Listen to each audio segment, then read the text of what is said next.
Well, the reason that we're here today is, you know, I've been talking about how people have been, how they are towards the homeless, and we're in front of a United Methodist church, and last year we weren't able to feed where I usually feed because of fire.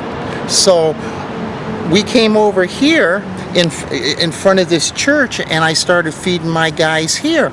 Well, what happens is I get a pastor of a church that comes out, and I talk to the gentleman, and you know, I said, we'll make sure that we clean up everything, which we always did. And for about 2-3 weeks we were all right. Every Sunday I would be over here. Then all of a sudden this Spanish lady comes out who says that she's the pastor of the church.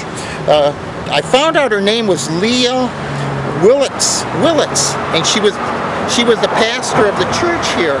And you know, she sat there, called the police, had a trespass warning put on me, and had me thrown off of the property, which we were never even on a property. We were on public property all the time. And I guess she really didn't like it too much when I made a comment to her. Isn't that what God teaches us, to help one another?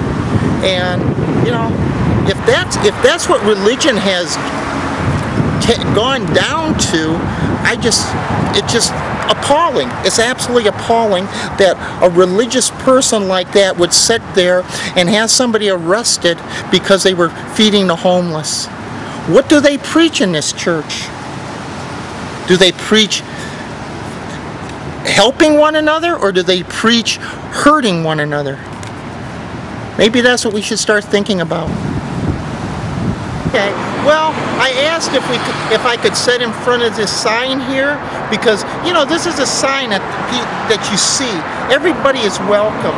How can you put up a sign like that and then sit there and have somebody almost arrested and have them kicked off of public property for feeding the homeless? Everybody is welcome? What, everybody is welcome to be pushed aside? Is that what everybody welcome means? So I guess that's about it.